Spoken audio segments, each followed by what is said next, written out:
Okay. Hare Krishna, dear ladies. Welcome to the February Urban Devi Sangha and Women's Discussion Group. A special welcome to those joining us for the first time. If you are joining us for the first time, please write it in the chat so that we can all say hello. I promise we're a very friendly and welcoming group. My name is Damodar Priya Devi Dasi, and I co-host this monthly gathering with our dear Rukmini Devi Dasi, or Rukmini Walker, she's also known, and Surbi Govinda Devi Dasi. So let me introduce our guest speaker for today. We have Jamuna Jaya Devi Dasi, and Jamuna Jaya is a disciple of His Holiness Dhanurdhara Swami. I'm sorry, I mispronounced his name. And she's a native New York City girl, and she calls the Bhakti Center her spiritual home. Her services there include teaching yoga, leading community groups, serving as a mentor, and the honor of her life being a pujari. Professionally, along with being a yoga teacher, she's also a clown who performs for children in hospitals for the organization Healthy Humor.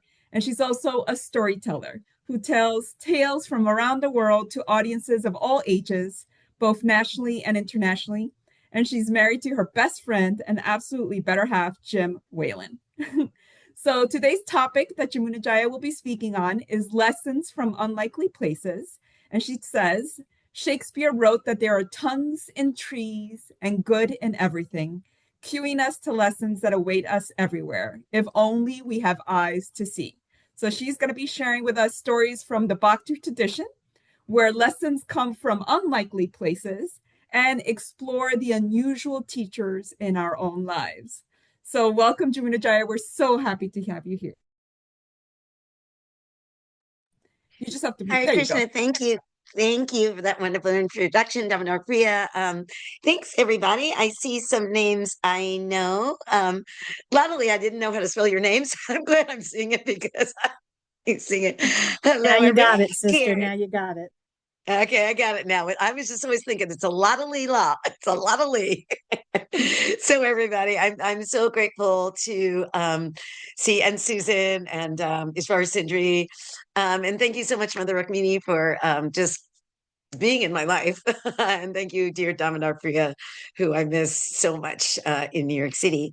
Yeah, so thanks everybody for coming. I'm gonna open up particularly today something my Gurudev always says. He says that gratitude is really the beginning, the springboard of any sort of spiritual practice. And so I always think of this series of mantras, or part of the series of mantras, that's called the Mangalacharyam. The word Mangala means auspicious. And I kind of loves, like, how many times in your life do you use the word auspicious? It's like, this is an auspicious clock. This is an auspicious pen. Auspiciousness is such a beautiful, beautiful word. But I'm just going to do these four little invocations. And what I like you guys to do while I'm saying them in Sanskrit is to hold gratitude in your heart. Gratitude for teachers. You know, it's really interesting when we look in our lives that you ever wonder, how did I learn this? Like, someone taught us just about everything we do, and we stand on the shoulders of so many people. So what I'd like you to do is to think of gratitude of a teacher, like a regular teacher. Think about gratitude of people who are like your peers that are teachers. And then think about people who are your teachers that you have never met, they from books or from writings or something like that, but because you read that or saw that, they've influenced your life. And then finally, some gratitude for the great teacher, the teacher that everything comes from. So just take a moment to close your eyes. And if you're walking or driving your car, don't close your eyes, because I know you might be in the mood, but if you can close your eyes, close your eyes. And if you can, bring your hands to the prayer position in front of your heart and just think about those different kinds of teachers.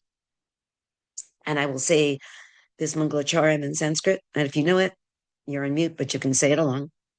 Om Gyanatim Randat Shatjananjanan Shalakaya Takshamitamena Tasmai Shri Gurude Namaha Vanchakopa Turibachat Kripa Sindhu Bachat Patitanam Pavnebhyo Vaishnavi No Namo Namaha Jaya Shri Krishna Chaitanya Prabhu Nityananda Shri Advaita Gadadhar Shri Vasudha Gaura Bhaktivinda Hare Krishna Krishna Krishna Hare Hare Hare Rama Rama Rama Hare Hare. And you can go ahead and open up your eyes. So my inspiration, my springboard for this class is basically 4 quotes. One is the beginning of a beautiful poem by a woman named Cecile Frances Alexander. And I bet a lot of you have heard the first line of this poem. It says, all creatures, all creatures great and small, all things bright and beautiful, all creatures great and small, all things wise and wonderful, the Lord God made them all. This is a much longer poem, and then eventually it was the title of a book by a man who's a veterinarian. And I always say it's interesting, when I was little, I conflated the words veterinarian and vegetarian. So I would always say, when I grow up, I'm going to be a vegetarian, meaning veterinarian. Well, I did grow up to become a vegetarian. But the book and the PBS British series was about a man who was a veterinarian. So that's the all creatures great and small. And then the other quote is from another Brit, a very famous Brit, Willie Shakespeare. And he said, sweet are the uses of adversity, which like the toad, ugly and venomous, wears yet a precious jewel in his head. And this our life, exempt from public haunt, finds tongues in trees, books in running brooks, sermons in stones, and good in everything. And then the third quote comes from, if you thought Willie Shakespeare was a writer who wrote a lot, this guy, many of you have heard him, Vyasadeva, is said to be God's literary incarnation. Get that, right? If God was a writer, it would be Vyasadeva. And he wrote in the 13th chapter of the Bhagavad Gita, this is one of my favorite sections, Bhagavad Gita 13.12, he wrote about what is knowledge. And I'm not going to read the whole list, but I'll read some of it. Humility, pridelessness, nonviolence, tolerance, simplicity, approaching a bona fide spiritual master, cleanliness, steadiness, self-control. And I'm trumping somebody, ends with saying, accepting the importance of self-realization and the philosophical search for the absolute truth. All these I declare to be knowledge. And then there's one last quote that I was inspired for this.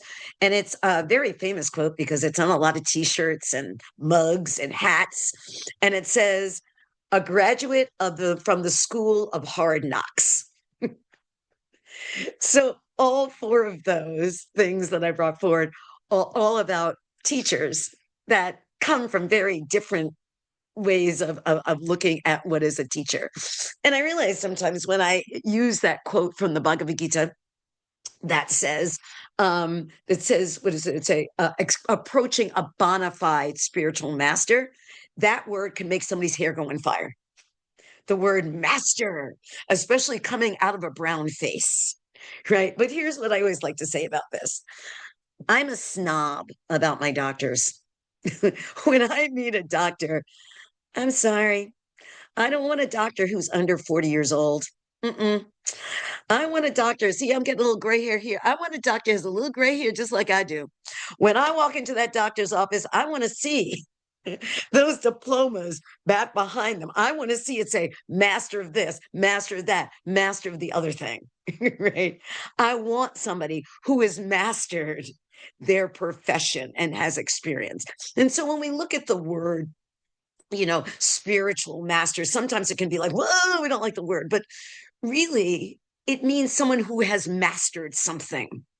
And if we want someone who's mastered something to do our taxes, to be our lawyer, don't we also want someone who has mastered their senses, which is one of the biggest things to pull us away from finding out who we are, to be our spiritual guide?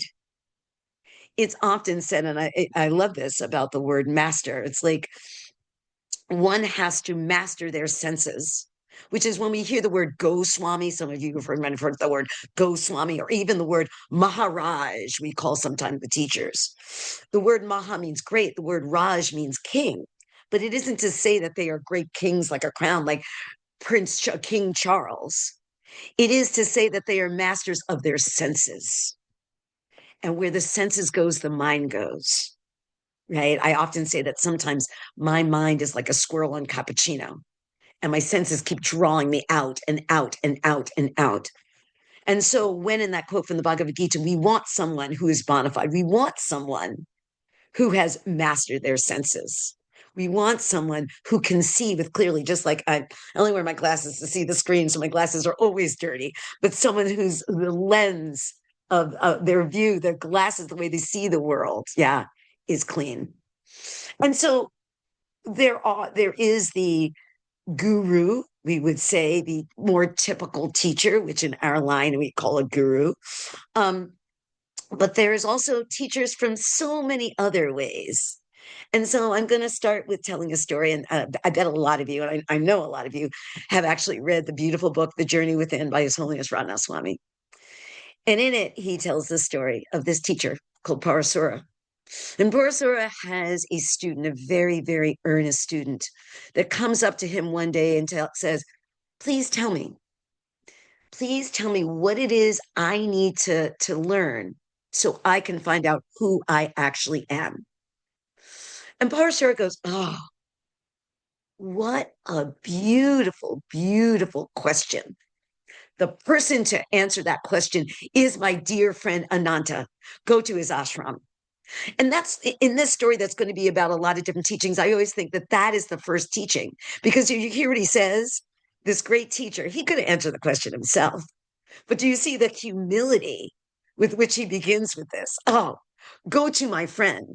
And going back to that Bhagavad Gita a quote, when Krishna talks about what is actually knowledge, what does he say? The first thing he says is humility, and he doubles down with the second word, pridelessness. To come into the position of learning. I mean, so you've got to be with the Buddhists call the empty cup mind to learn. Otherwise, you're in what I call the teenager mind. And I spend a lot of time with my children. And the teenager mind is this: what you got to teach me? Because if you come at something with that mind, you're never going to learn anything. So we see already this great teacher showing humility. Radhanath Swami always says to be humble is to be honest. Right? To be humble is really to look at your life and see, even on your worst day, all the things you have gotten, particularly the things you did nothing to get. Right? And when you see that, it's gotta humble you.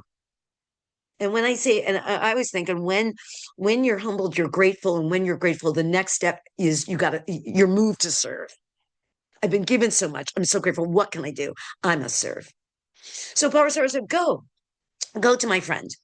And so this student, he starts walking. And it's not like he take a plane or anything. It takes him such a long time to get there. And when he gets there, Ananta, the guru there, greets him and says, oh, so wonderful. I'm so glad you're here. And the student says, I have a question. And the guru there says, oh, I want to answer your question, but first, you are hungry, you are tired. Here, rest, take a bath, sit down, get something to eat. I will answer your question. And so again, we see this is another really lesson in this story. This is how we should treat people. There's such a wonderful culture. It's like, please sit down. At least if you have nothing, at least let me give you a glass of water. And so the student lies down and goes to sleep and is well fed. And the next day, he sort of sees Ananta, the head of the ashram, walking by. He goes, Aga! But he's too busy. He's not there. So the next day, he sees the guru. It's like, I have a question, but he's too busy. He waits and he waits and waits and waits and waits. 6 months passed. 6 months of waiting to ask the question. And finally, Ananta, the guru there, says, oh, I know you have a question for me, but there's a whole bunch of people coming and we're going to have this big festival. I will answer your question after if you can help us serve out the meal. And so, of course, the student says, of course, I will help out. Well, all these people come in, and if you've ever been to one of these things, everybody sits in a row and you put down the plates and you take this bucket. I mean, you got to be strong to do this. Take the bucket and you put all the food on the plates. And when you're finished, you go back and give them more. And they feed you so much that if you don't want any more food, you have to go like this, right? People know what I'm talking about. You have to go, no, no more. And so the guy, he's feeding. And finally, Seems like everyone has been fed, and he sits down and takes a plate and is about to eat. But again, and not to the guru, there's, oh, wait, there's still yet more. So he puts down his food and he feeds more people. And by the time he's finished feeding the people, there's no food left. He's exhausted. He's tired. He's waited for 6 months. And finally, and not to sit down, you have a question? Now, this one I would have blown my top, but anyway, but the student very goes, yes. Yes, I have a question. Question. What do we need to know? What do I need to know so I can really know who I am? What do we need to learn so I can really know who I am? Ah, this is not such a great question. You must be like salt, be like a chicken, be like a crane, and be like yourself. And walks away. This is the point I really would have freaked out, but not this student. He goes, be like salt, be like a chicken, be like a crane, be like myself. Okay. So he walks all the way back to Parasura. And Parasura says, oh, you're back. Did my good friend give you the answer? And the student said, yeah, yes, he did, but I'm a little confused by it. He said to be like salt, be like a chicken, be like a crane, and be like myself. Oh, said Parasura. My friend is just brilliant. Again, we see the teacher's humility, right? My friend is so brilliant. He could have told you the answer himself, but he made it a riddle so I too can learn. Oh, what a dear friend. And that is what a friend is. Someone that helps facilitate your learning. And so he says, let me explain. Be like salt. Mm. And as a baker, I appreciate this. Salt is the unsung hero, right? It's the unsung hero. Without it, things are flavorless, but it stays in the background. I mean, now we have like salted caramel, this, but few recipes are like it's the salt thing. It is the necessary ingredient, but it is happy to be in the background. It is happy to meld, to be part, to help. Yesterday at the Bhakti Center, we had a wonderful, wonderful festival. It was our flower festival. And so I always say the best parts of the festival are not the festival themselves. The best parts of the festival are the ramp up to it. And so they're all day long on Thursday and Friday. People are sitting there picking petals off of flowers. No one knows that when we started offering the flowers, no one says, that's my flower. That one, that petal right there. It's we just gave that tiny little petal and offered it into the greater group. So to be like salt is to be able to offer, right? To offer and not need the praise of it. To meld and to join in the community. My guru Dave often says, what is the difference between a crowd and a community? Both can be big groups of people. But a crowd is a group of people that everyone's out for themselves. Where a part of community are people coming together to serve something higher than themselves. To be like salt is to join in and to serve something higher than themselves. Gurudev just said this morning, actually, that love flows every place except for one place. And that's when we put ourselves in the center. Putting ourselves in the center of everything instead of being along the side and serving the center with everyone else. When we put ourselves in the center, it's like the sun is everywhere, but we put up an umbrella to block the love. We block the rays of love. And so that is what being like salt is like. And he says, be like a chicken. No, I think, oh, wait, I probably do. Wait. Yes, as I said earlier, I am a clown. So, yeah, I'm at my clown desk. So, yes, I do have rubber chickens. I have them in many colors. I won't make the sound because it's very disturbing, but this one squeaks. But being like a chickens get a bad rap. What do we say when somebody's, not you're a chicken, or except in the movie, and maybe some of you have seen the movie Crazy Rich Asians. At one point they say, don't be no chicken, chickens bok bok, and they make chickens kind of this like proud character, which they actually are, because what's a chicken do all the time? They're going like this, right? And what they're actually doing is when they're pecking at the ground, they're pecking out the best. They're leaving on the ground what is not so great, and they're pecking out only the best grain, right? And so that's the teaching. In life, we can look around and pick out the bad. I'm born and raised in New York City. And if you want to walk around New York City and find bad, you're going to find it. Let's face it. It's there. But if you also look around and see the good, that's there also. I see my god sister Bhakti Devi here, and I'm going to quote one of her favorite writers, Mr. Simon Haas, when he says, "We don't see the world the way it is. We see the world. We see the world the way we are. And if we're looking for the bad, we're simply going to find it."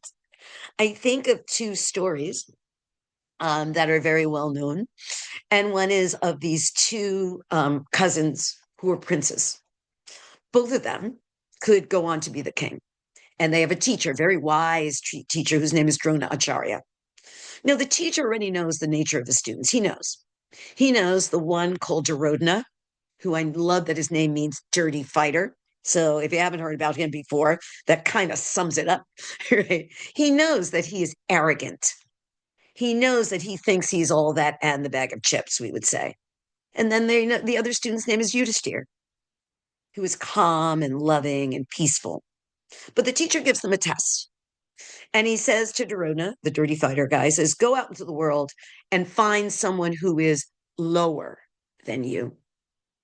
And he says to Yudhishthir, the pious one, go out into the world and find someone that is higher. Oh, no, I flipped that. Sorry. He says to Duryodhana, go out into the world and find someone that is higher than you. And he says to Yudhishthir, go out into the world and find someone that is lower than you. So they go to towns and villages and they talk to all sorts of people. And when they come back, Duryodhana says, oh, Master Duryodhana, well, I see what you're looking at everywhere I go. There is frankly no one higher than me. I am the best. I am the most opulent. I am the smartest. I am the best. I see why you sent me. And of course, that's what he sees because that's what he thinks about himself. And Yudhishthir comes back and says, oh, Master Jonah, I see why you sent me. I've been everywhere and there is no one lower than me. I have so many advantages in life, and yet I am so flawed. Oh, you were right to show me this. And Drona already knew the nature of these two men, but he knew then for sure who would make the better ruler. And we see there that they see what they saw wasn't what was there. They were seeing through the lens of their own inner vision. The great writer Malcolm Gladwell has that book called Blink that maybe some of you have read, right? I'm seeing Martine nodding. Yeah, it's like it's true. Like I mean, and you really like we don't see eyewitness testimony is not reliable because we're seeing through the lens of our own mind.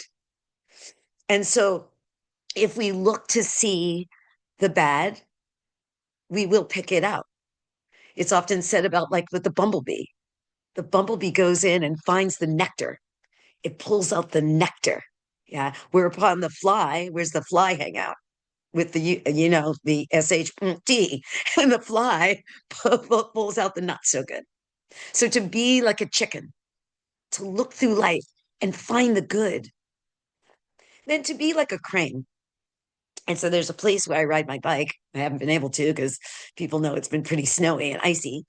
But I see a crane. It's in a little lake, and it always seems like it's just standing there on one foot. And that's what cranes do. They're standing there, they're watching the little fish go by, and they don't bother with a little fish. But when a great big fish comes, then they're in and they grab it. And so to be like the crane is, there's so many things in life that are little fish. So many things that could irritate us. Again, in New York City, if I wanted to get irritated about every single thing that could possibly irritate me, are you kidding me? I get on the subway really early on Sunday mornings, which is a very interesting experience because most people are still up from Saturday night. And they're the people that choose to share their music with us because they don't have headsets. It's before 6 a.m. I could get annoyed, but what would be the point? Right. To in that verse of the Bhagavad Gita, Krishna talks about tolerance. Being able to cultivate tolerance is a very, very important skill. Because why let ourselves get upset about every tiny little thing? Frederick Douglass said, I will not allow a man to degrade my soul by getting them to make me hate them. When we allow these tiny things to shake us, right, to make, and because I always say this, like when we say something made me mad, something made me sad, that's not actually correct. That thing didn't make you mad or sad. That thing was doing the thing we choose to allow ourselves to be mad, to be sad, to be whatever. Right. And so to be tolerant is like, I'm not going to take the bait. I'm not going to take, I know I have parents on this call, and I always think parents know the most about being tolerant. You cannot take the bait with everything that a kid, I see some parents nodding, that everything that a child is going to throw. You can't. You got to pick your battles. And then finally, so let us be like salt, be like a chicken, be like the crane. And then finally, the last one from the story is he says, be like yourself. And we can see the qualities in this young student. He is determined. He is patient. He is tolerant. And all of those things are things we need if we're going to pursue some sort of spiritual path. So I love that story because it begins to give us a view of all the different things and all the different ways we can find teachers. The second story that I wanted to point out it's a very, very famous story from the great text, the Srimad Bhagavatam. And it's about a king whose name is King Yadu. And he's riding along this horse. And all of a sudden, he sees a very strange person on the ground. Sometimes when I read it, it sounds like for people that do yoga, when you're in cobra pose on his belly, he's like lying around, and he's like a really weird looking guy, but he's spouting some things that the king is wise enough to understand. Wait a minute, I think I hear some truth. I think I can see some truth in this guy. So I love that the king gets down off his horse. You know, he said, get down off your high horse. He literally gets down off his horse and says to this man, you're very wise. Who is your teacher? And this very sort of strange, crazy holy man, there's a term called avadut. He says, I have 24 teachers. 24 teachers. Wow. And so he begins to unpack one after the other these 24 teachers. And they are teachers of a most unlikely type. And so I'm not going to do them all, but I'm going to he talks about the fish and the deer as being teachers. And back to what I said about the spiritual guru or the spiritual master being one that controls their senses. He uses them as example of beings that are showing what happens when you don't control your senses. Here's the fish swimming along. Here's the worm. I must eat. And then they go, right? There's a great text, the Upadeshamrita, which is in English means the nectar of instruction. And it talks about, again, who is able to be a teacher. And it talks about one who has controlled the urges of the tongue and also of the belly and other parts of the body as well. But it's that control. And again, I love that. If we don't control the senses, if we don't master the sensors will master us. And the censors make very bad master. Then there's the story of the deer. It said that the deer can be lured by the sound of music. You ever see the deers have the ears sticking straight up? They're lured, they're pulled away by what they hear. And that's a very lesson for us because how many things are we lured by by what we hear, right? I often think that we're much more conscious of what we put in our mouths and even what we put on our skin than what we put in our ears, right? And when we know that from a yogic perspective, our minds are like a clay. They're very malleable, right? And there's this word, samskara, sounds like scar. Everything we see, we touch, we experience makes a shape of our mind. So when we say in this conception that I changed my mind, it isn't just I changed my mind and wearing my white turtleneck instead of my black turtleneck. It's literally we're changing the shape of our mind. And everything in our experience tracks back to our mind. There's the old, I don't know what it's called, a poem or whatever, but surely some of you have heard that from your mind comes your thoughts, from your thoughts come your words, from your words come your actions, from your actions come your habits, from your habits come your character, and from your character shapes your destiny. This goes back to your mind. And we have to be cognizant of what we're inputting. Kustuba Das, our wonderful friend and teacher, he always says that like our mind is like a computer. I love that analogy. I don't know how people explained it before computers were thing, but know that like there are certain things you would not input into your computer. You wouldn't. You get those emails. Yes. Hi, Martine. Click on this link right now, because and not right. Martine's like, no, she ain't going to do it because you know it's going to release some malware.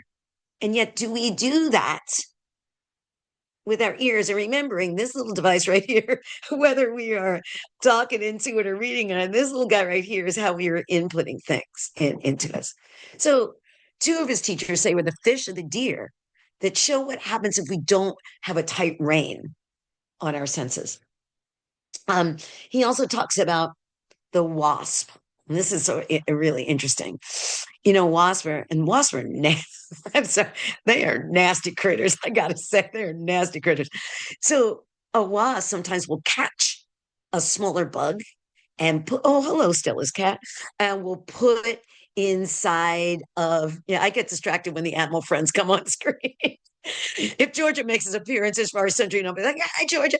And she's right over here. Okay, her beautiful four-legged daughter, Georgia, is right beside her on the couch. So a wasp will catch this poor little other bug, and the other little bug gets in there, and they're so scared. And they're so scared. The wasp's got me, the wasp's got me. They get so scared, they actually turn into a type of wasp. And the teaching of that is again to the mind when we're whatever we're so absorbed with in our thinking, we become like. If we are so absorbed, like there's a famous character, his name is Kamsa, he's Lord Krishna's uncle. He became so absorbed in wanting to do away with Krishna. It said that he couldn't sleep. It's like Krishna, Krishna, Krishna, Krishna, Krishna, Krishna, Krishna, Krishna. And we can think of our own lives. Like when we become so absorbed in some sort of thought pattern, that's what we become like. And that's why we have to be careful. What am I spending all of this amazing brain power on? As you know, I'm talking about lessons from our animal friends right now, but we have something they don't. We have a part of the mind that can discern better than they can. And so we've got to use that. So I'm not going to let myself get absorbed in this and this and this. Because again, what we absorb ourselves in, particularly with things like fear and hatred and arrogance, which will, well, you know, I have to think people say, I can't meditate. That's wrong. We actually all meditate. It's what we're meditating on. Anytime we're holding our mind on a thought, we're meditating on it. It doesn't have to look like this or japa beads, right? So the tail of the little insect caught by the wasp, be careful what are we really meditating on. And then let's see. And then I want to go on to well, I gotta tell a story about I'm gonna leave this story of the Avadude, and I'm gonna move now to the great epic, the Ramayana. the story of Lord Ram. And in it has my favorite, he's not really an animal, but my favorite sort of animalist guy, the story of Hanuman. And Hanuman, as many of you know, is such an amazing, great character. I probably have about, I don't know how many different forms of Hanuman I have in my small apartment, but I have a lot.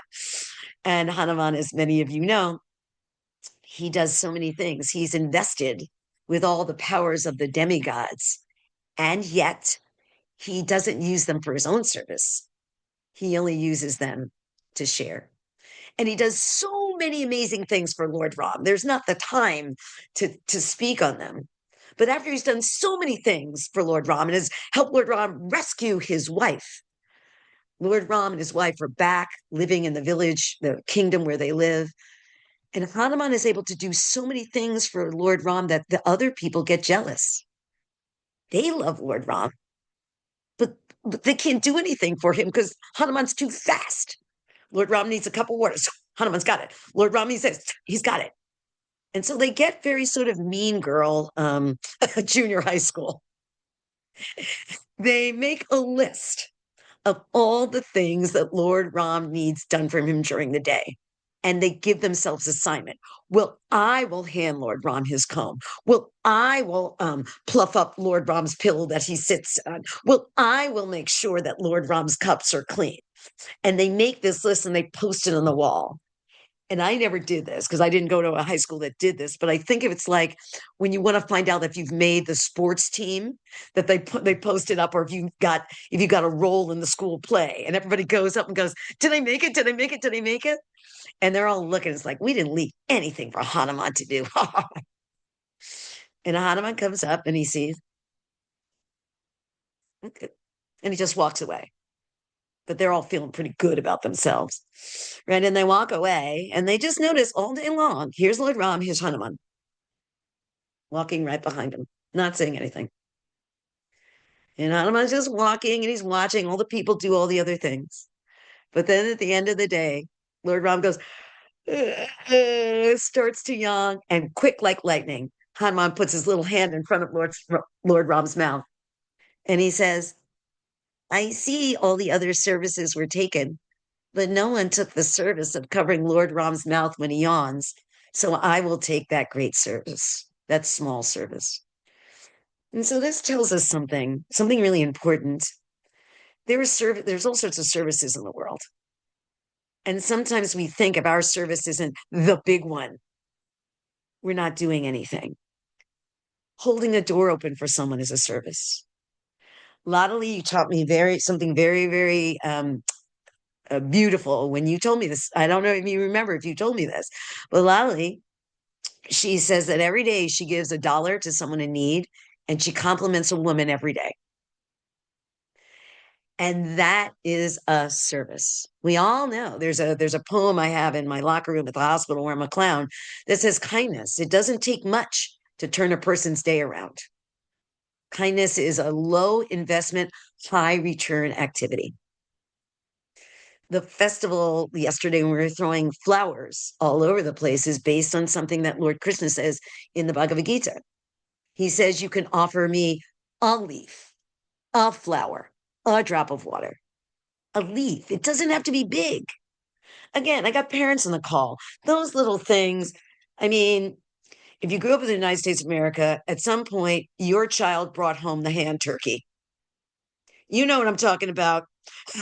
Yes, yes, you do. I see all the parents going, yeah, how many hand turkeys have you got in your life as far as century? They put that hand down and they trace it. And you put a little dot there and it looks like a turkey and you get it for Thanksgiving. And all your parents, Bhakti Devi as far as Sundri, Eileen, all of you guys, you took that piece of paper and went, oh, it is so beautiful. And you put it on your refrigerator. Because why? You probably still because why? Because it's the love. It's the love behind it.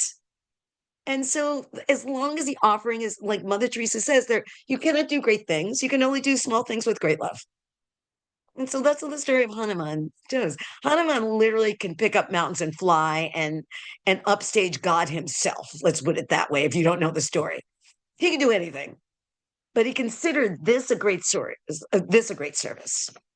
Right. So then I'm going to finish off with, that quote that Shakespeare said about sweet are the uses of adversity. Whoa, really, Willie? Really? But there are, but there are.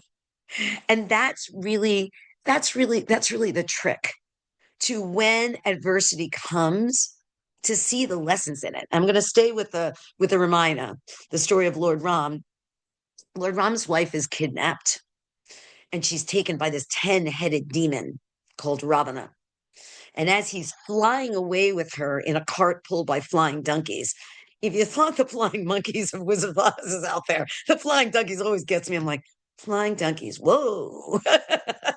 Like, and as they're flying away, this great big bird, old bird called Jatayu sees it. And Jatayu says, I can't let this happen. I can't let this happen. I've got to stop.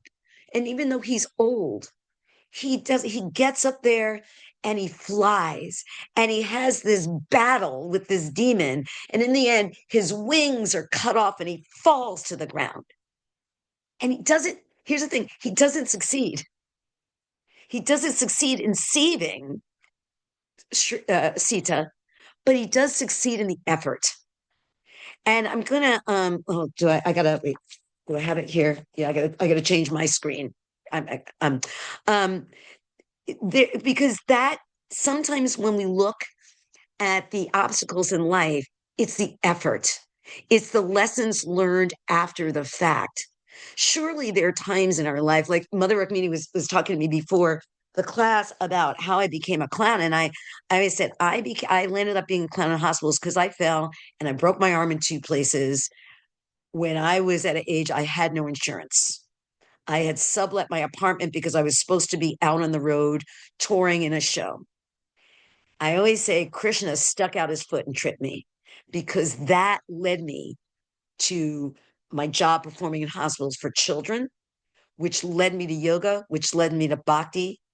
That trip, there was a guy that I was seeing that didn't end up coming together. And shortly after that, I landed up meeting the man that's in the other room right now.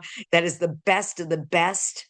That trip on that sidewalk on Columbus Avenue and 84th Street, right? That trip changed my life. I can look at it now. At the time, I was like, I have no insurance. How the heck am I going to pay for this? I have no job. I don't even have an apartment right now. And Jay, his name was Jay Tomlinson. Jay, oh, Jay, the guy was interested and is going to be on tour without me. Thank you. That's what I got to say. I'm like, thank you. And so I wanted to, there's a famous speech that Theodore Roosevelt gave. And I think about that in terms of challenges in life. And I want to share that with you. He said, it is not the critic who counts, not the man who points out how the strong man stumbles, or where the doer of the deeds could have done them better. The credit belongs to the man who is actually in the arena, whose face is marred by dust and sweat and blood, who strives valiantly, who errs, who comes short again and again, because there is no effort without error and shortcoming, but who does actually strive to do the deeds, who knows great enthusiasms, the great devotions, who spends himself in a worthy cause, who at the best knows in the end the triumph of high achievement, and who at the worst, if they fail, at least fail while daring greatly, so that their place will never be with those cold and timid souls who neither know victory or defeat. Right? It's the battle. Jatayu shows us it's worth the effort, even if we don't win. And so there's one last little story that I want to share before we do the breakout that really, really speaks, I think, to the sweet are the uses of adversity. So we all know there's the little caterpillar, and then it goes into the chrysalis and comes out the butterfly. Yes, we know that. And we know the analogy well, probably, that the little chrysalis is the time of transformation, right? That's what the challenges could be. But there's a story about a boy who he sees the little caterpillar and he also sees a butterfly and he wants it to go faster. He's like, poor little caterpillar. It's gotten disrupted. I'm going to free you from that cocoon so you can be a butterfly faster. But when he opens up that little chrysalis, it's neither the butterfly nor the caterpillar. It's mushed and it's half formed and it doesn't survive. And that's the hard part. Sometimes, what do we say? The only way out is through. And if we try to do an end run around the problems, if we try to fast track it, we don't get the lessons from it. That little boy's heart was so compassionate. And the feeling of like, I want to get out of it, that is completely valid. But there is I think of it staying in the soup, staying in the stew, because that's like just like you have to like marinate some things. Again, I'm a baker, and it's scientifically proven that if you make your chocolate chip cookie batter at least 24 hours, even better, 48 hours in advance, the flavors come more together. It's true. They marinate and it makes a better cookie. Yeah. And so sometimes in life, we've got to stay with it. And that's where the teachings. That little caterpillar had not yet become a butterfly. The lessons had not yet happened. And so that when Shakespeare says, sweet are the uses of adversity, if we find if you're right now in the cocoon of your life, right, know that there's something happening there. There's something happening. And sometimes if we rush it, we won't get it. But if we can remember, that is so often said, my Guru Day says this often, that life doesn't happen to us, it happens for us. That if we can look back in our lives, just like when I look back at my life, I see that it was Krishna's foot that tripped me on that sidewalk. I know it. I know it. Right? I didn't know it then.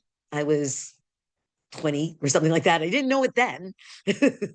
But I know it now because I can look back and see how it changed the course of my life. Yeah.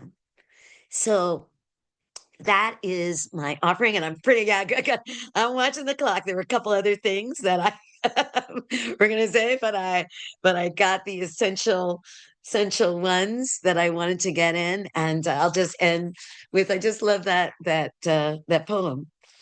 All things bright and beautiful, all creatures great and small, all things wise and wonderful. The Lord God made them all. Hare Thank you. Krishna. Thank you so much, Jamuna Jaya. Yeah, we might have time during the Q&A and reflections to hear some more of your thoughts.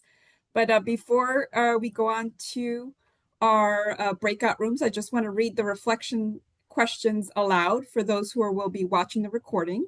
So Jamuna Jaya created these for us. Who was an unlikely teacher you had in your life? And is there a situation that you're going through currently or in the past that you can see a lesson in? So welcome back to our Urban Devi Q&A and reflection section. This is your time to ask any questions to Jamuna Jaya that you may be thinking of, or reflect back. What inspired you? What are you grateful for? Was there something in the breakout rooms that really inspired you? So you can either raise your virtual hand or you can type it into the chat. There we go. Ishvari Sundari. Yes, please go ahead. Yeah, so I had Martine and Jenny in my breakout group. Martine, I know from other meeting sessions that we've had, and Jenny I just met, and very lovely to be in the chat room with them. And I guess we are both okay if I could just share your wisdom, which is what we talked about. So thank you. So they shared that their most unlikely teacher has been time, which we're a little advanced in our age. We're over 30, so like you know Hey, way over. I know. But with time, it is an unlikely friend, but because we have more experiences in our lives, and with that comes wisdom, and that does become, an unlikely teacher. So I love that. They both had really good reflections on that. And one thing, and I'll just have to say here, and not to put Jamuna Jaya a more spotlight than she already is, but Jamuna Jaya has been a great friend to me and a great teacher. And she's also helped me out to recognize teachers that I would not ever think they were teachers, and to not to take all the time. So I don't know how to do this. I was trying to do this with Jenny and Martine in under like 1 minute. But I have a background of kind of domestic abuse from my brother growing up since I was a baby. First day I came home from the hospital was the first punch on the head. And that lasted 48 years of my life until he was arrested. And I don't have any animosity or resentment against my brother, so I just want to state that. I know we're all spirit souls here. But it took me a long time, but what happened is that spilled into a lifetime of getting married to the wrong person, and dating the wrong person over and over again. And for a long time, I'm like, what is wrong with me? And because I kept choosing the same personalities as my brother, so because that's what I identified as love. And it wasn't into sadly to say, some people say, wow, you've been engaged and married a lot. That's good. No, it's not. It's not good at all. It's actually very sad for me. But it wasn't until the last breakup that I was talking to Jamuna Jaya, because she's my friend, my spiritual mentor, my yoga trainer, teacher, whatever. She's so many things, that she said to me, well, he served a purpose in your life, like the final one. If it wouldn't have been for him coming into my life, I wouldn't have quit that miserable job that I was in. It was a great job. I love my job, but I didn't. The CEO was a horrible, again, like a brother, but 10-degree worse than my brother. And if it wouldn't have been for him, I wouldn't have left that job. I wouldn't have been in the amazing family office that I work for now. Yes, it's still corporate, but they're wonderful people. And I wouldn't have continued on my bhakti path as strong as I am now, because I would have moved to Texas. So, long story short, all these people were not, it's not that I was making the wrong choices. I think that I was making the exact choices I needed to make to learn and to grow, because there was so much abuse that I needed to unpack, that each and every one of those relationships were my teachers. Every single one of those men that were in my life. First of all, my husband gave me two amazing, beautiful children. And that's a lesson in its own. And then all these other people, little by little, in little parts, on kind of like broke the pattern of abuse. Oh, I forget what it's called in psychiatry. Somebody must know here that relationship something when you're bonding or something like that. So each one of them, and it's a lot of decades that I had to unpack, because I didn't start addressing it until I was 48. So it was decades that I had to unpack. So those relationships were kind of like helping me unpack all this and break it down to where I am now, which I'm completely free of all of that. And when I say I'm free, is meaning I do not hold anybody accountable or resentment or hatred. I won't hang out with them, but I hold, peace and love in my heart for them. So that's my unlikely teachers. And thank you for listening to my ramble. And thank you, Jamuna. Thank you. I mean, Story Century is a perfect example of, like, I always tell her she should write a book about her life, because it's not exactly been the smoothest journey, but she is always, just like she says here, she's always found the teachers, and just talk about tolerance and forbearance, just always kept going. It's really so inspiring that you, like you said, you don't hold resentment in your heart, because that would wreck all the good that you've done. So you just keep going. So it's a beautiful, perfect example. And thank you for always being not afraid to share that, because so many people have learned so much from you. So you became an unlikely teacher because of the unlikely circumstances of your life. I always think of you. I think of you so much, particularly with your brother. I have, as you know, I have three amazing brothers, and I always, like, when I read the stories about brothers, and I think about, again, I'm so grateful for the teachings my brothers gave me, that because I was I fell on the lucky side of the brotherhood, but he also taught you something. So thank you for sharing. Thank you, Ishwari Sundari. Eileen. Eileen,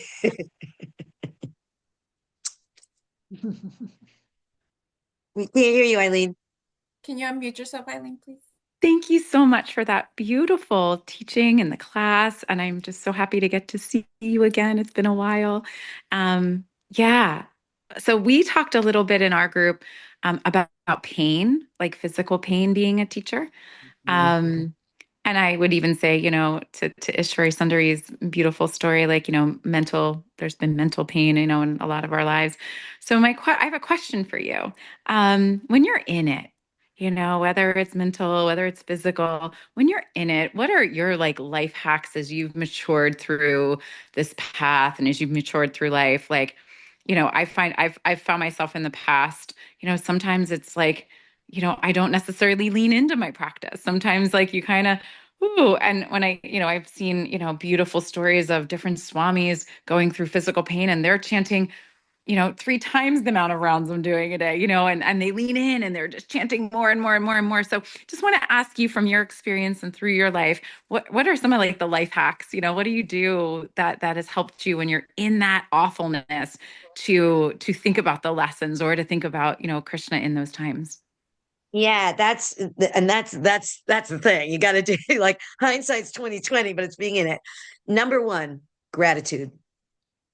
That for me, I have this. So there's been a couple, like actually 2025 was really pretty crappy in a lot of ways in terms of things that happened in with my beloved family. And what I do is I have a practice called What Went Right. And when things are really, really bad, I mentally take myself by the shoulders and I shake myself and I say 5 things right now that went right. And I make myself go to the minutia. I remember Chuta Gopi once was giving a class and she said about waking up in the morning and you feel like you didn't have anything to be grateful for. She goes, "You had eyes. You didn't have to make your eyeballs this morning." The way she talked, like for the people that know, you didn't have to make your eyeballs this morning. That's number one. So that is my number one. My gratitude is almost always my go-to. When the chips are down, I stop and I remember. And the smaller the better. The more it's like, oh, like the eyeball thing. Oh, my favorite Christmas socks are not dirty. I can put them all on today. Oh, like literally, that's an inside joke. Anybody that knows me, I have more Christmas socks than than there are stars in the sky. It's a thing with me. But I stop myself and I go to the minutia of life.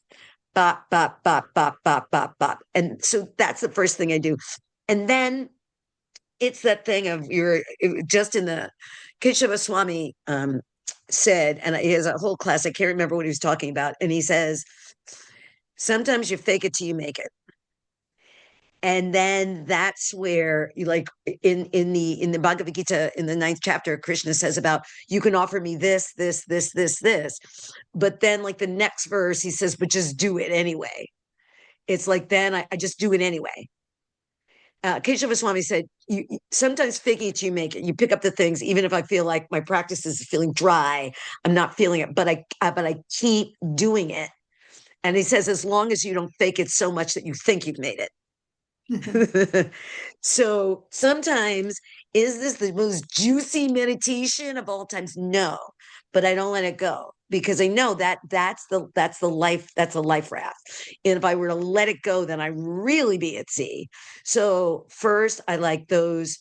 Literally, I see myself in my like. I grab myself and I shake my. It's like in old movies, like slap. I needed that. And I stop, and I as many times a day as I need to do it. I just do it over and over and over and over and over again. And then I like, even if it's not the best, I'm still gonna do this. I'm still gonna do this. Yeah. You're welcome. Thank you, Eileen, and thank you, Jamuna Jaya. So we actually got a question, an anonymous question that was sent in. So they said, Hare Krishna, thank you so much, Jamuna Jaya, for your joy. I really needed the sunshine today. However, sometimes I struggle when I'm dealing with depression of feeling like people are being kind of toxic positively Yeah, yeah. toxic, maybe I think is what they're referring to.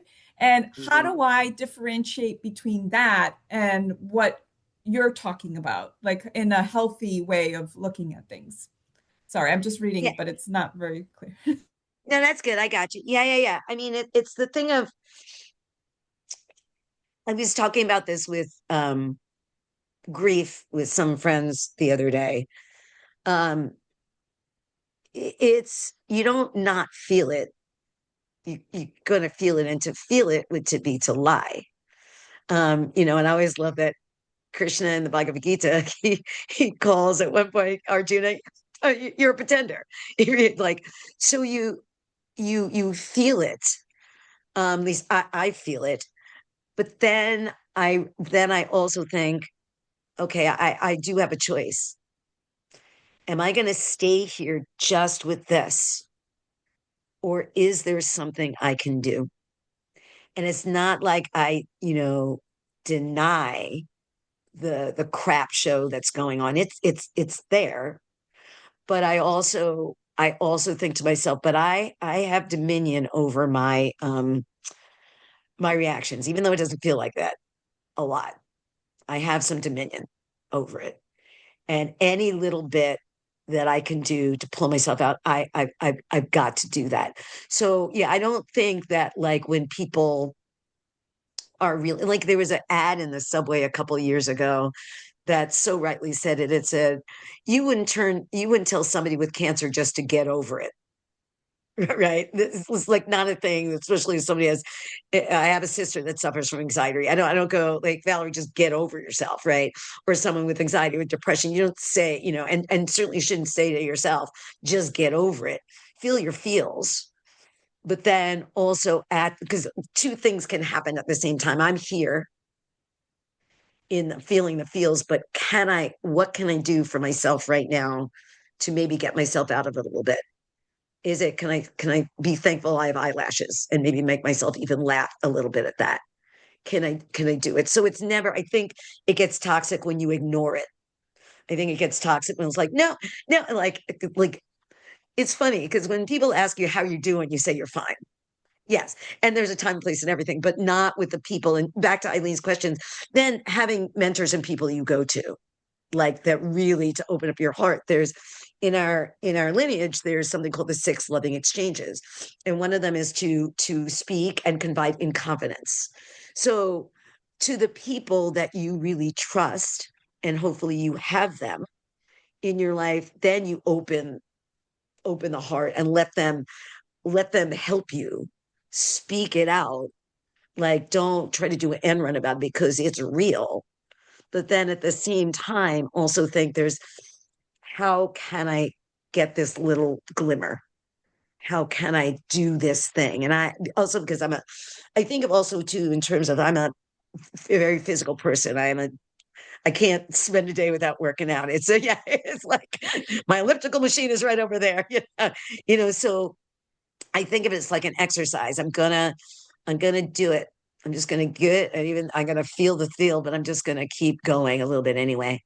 So I hope that, and I'm praying for you. I hope that you do have those people in your life that you can go to because that really helps a lot.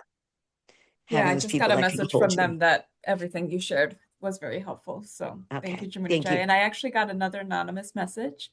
They said, the more I try, the worse it gets. I see that throughout my lifetime, everyone leaves me. And though I'm quite older, I relate to lovely Ishvara in terms of trauma bonding, sorry. So just when I thought all is starting to go down a positive road, I'm hit with a roadblock. How can I not dwell on it? Ishvara Sundari, do you want to speak to this? This person speaking Oh, to you. when she said Ishvara, I thought she was speaking Krishna. So I Yeah. realized it was me. Sorry. I was like, what was the last part of it? That when she gets to the very last part. She said, that just when she feels like she's starting to go down a positive road, she hits a roadblock, and she wants to know, like, how can she not dwell on it? Well, it comes with practice because, like I said, it's been, a long time for me to kind of graduate, let's say. You go through one phase And then when you hit a roadblock, it depends on what stage you are now. I don't think in the very beginning when I started to deal with this, it was that easy. I could just say, okay, I'm going to go to chant, or I'm going to pull out the Krishna book, or I'm going to text my spiritual mentor, Jamuna Jaya, because I didn't have those things. So at every stage, there is something. And like Jamuna Jaya said, it could start with a gratitude. If you reach a roadblock, maybe there's something that you could start reflecting, that you could reflect on the good things that are happening to you instead of that roadblock. And maybe that roadblock starts to shrink down a little bit. Or maybe it is chanting, or maybe it's going to stories. There are many stories in the Bhagavad Gita that have helped me. I don't have them in front of me, but I do have a sheet that kind of tells you, like, where to go to for different things that you're going through when you have roadblocks. And then with that, it starts to build a muscle in like that. It just starts to build a muscle that you've never had before, that you could get over that hump, and then you can go back onto the smooth path. And then when the next bump comes, it's not so big. Those bumps start to kind of escalate down. But those are some of the things that I've done. So it's been, it's been definitely the gratitude. That gratitude journal has been part of my life, since the yoga teacher training. It's also chanting. If you just chant a little extra. It doesn't mean you got to do 16 extra rounds, but just focus on the chanting and the breathing. And if you have a picture of a deity, if it's Radha and Krishna, Balaram, whatever it is that you have, just put that in front of you. And the Shrimhadev has been I have him right next. I don't know if it's proper, so I hope I'm not getting myself in trouble, but I have him on my nightstand because I have anxiety when I sleep, because a lot of my past issues do come up. So my room is full of Krishna stuff.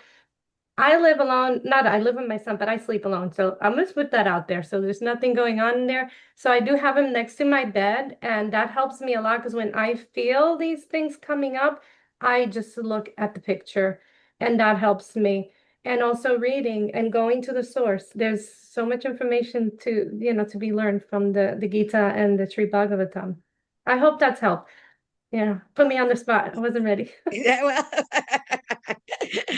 I just thought she sounded like she was speaking right to you. But yeah, and I love to hear from Brother Rukmini. I feel like so foolish about why am I talking, But I agree. It's like finding like a road. You use the word roadblock, and I think of like right now in New York, we have these mounds of snow that are just going down, and the new snow is coming in a few hours. But when you think about chipping away, when you said roadblock, I think about chipping away. And this is actually something, Mother Rukmini, that I take from you. You said one time, so we were in a japa session, and it's like, and you just got like one holy name and one name. And I think about it like chipping away. So maybe, like the story of Hanuman, it's not a big thing. It's not that you're going to like Superman jump out of the this pattern, but like stating what is one thing, one tiny thing. My dear friend Brinda Kumari teaches a wonderful workshop on this thing called sankalpa, and she talks about making daily sankalpas. And if you make, I mean, a lot of sankalpa means like sort of a goal. And oh, I see Chelsea Bravo. She does that in our yoga teacher training. And so she talks about you have your big goal, but then you also have those small goals. And if you accomplish the small goal, that begins to give you confidence that you can do the bigger goal. So that if for one day in this big roadblock that you have, if you can say today, I'm going to find a way to not think about this person for 5 minutes. And that's it. And then you've done it. And then your mind is like, oh, she said something and she can do it. Then the next day. So maybe it's a chiseling away at the roadblock, not thinking giant steps, because that can be overwhelming. But what little thing can I do? Mother Rukmini? And before we go to Rukmini, because we're going to finish with her, I just want to thank Ishwari Sundari and Jamuna Jaya for answering that question. And I also just want to bring attention to some resources that are available, especially for those who are going to be watching this online. We'll also put this in the description. There's vaishnavacare.org, And there's also bhaktirecoverygroup.com. So these are two resources that help with mental health support. So we understand that sometimes all of us are going through difficult times, and sometimes just ourselves is not enough. So there are resources available. There are other people in our Bhakti journey that are licensed professionals, or they're trained by Karuna Care to support us in our mental health journey. So please keep that in mind. And yes, please, Rukmini, finish us off by answering that question and our next thing. Thank you. Thank you so much. Jamuna Jaya, I just feel like, you're always such a source of joy, and it's always so uplifting to hear from you and hear and see your out of the box thinking and upliftment of all of us so lovingly, and just thinking of you being in the hospital as a clown and bumping into the walls and just bringing joy to the world. So I love what you're saying about these baby steps. And I think it's really important, because I think I think maybe we all tend to just aim for this. Yeah, give me Prema Bhakti Rasa and I want it now. But if we can just focus on these little baby steps, that Krishna is here with me right now and he's hearing my call. Hare, oh Radha, Krishna, oh Krishna, please accept me. Please let me love you.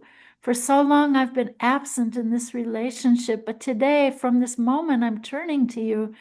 Those little baby steps, I think, are so, so important. And I really love what you said, Jamuna Jaya, about these five validations of what went right today. Hug yourself and what did go right today? I love that.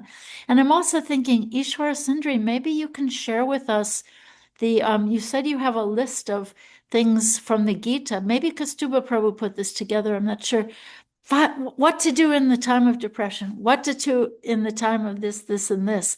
So maybe that's something you could share with us at Urban Devi, if you have that maybe posted on a wall somewhere in your house, in your ashram.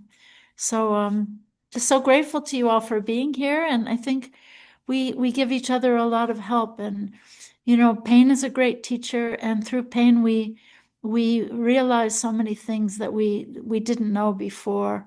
So patience and pain and putting it at Krishna's feet and looking for those moments of gratitude, I think these are all so real and so important. And I want to share with you that we have next month, if you want to put it on your calendars, we have Urban Devi on March 29th, toward the end of March. And our teacher is going to be Pranada, who's written a bunch of books. Maybe you've read her Bhakti Shakti book. I'm looking for the titles of all their books here. But she's, so she's written Wise Love, Bhakti in the Search for the Soul of Consciousness, Bhakti Shakti, Goddess of Divine Love, about Srimati Radharani. Then she wrote another one called Prema Kirtan. Let's see, Journey into Sacred Sound, and When Illness Takes Hold, Hopeful Words for Sadhaka. Sadhaka means someone who's practicing. So those are some of her books. She's a great teacher, and she's going to be so joyfully speaking to us about Sri Radha, our divine dance guru. And here's what she says. Many of us feel attracted to the divine feminine, and when we learn about Goddess Radha, we're intrigued, enthusiastic to know more, or interestingly, maybe we're a little unsure or have our trepidations. We also have many questions about the truth of Sri Radha, where we can find more to read about her, and how to cultivate a personal relationship with her. What kinds of prayers and service are appropriate to offer her? Am I qualified to approach her? We'll explore these and other questions to open our path to a personal relationship with Srimati Radharani. So yeah, please join us March 29th for the wonderful Pranada.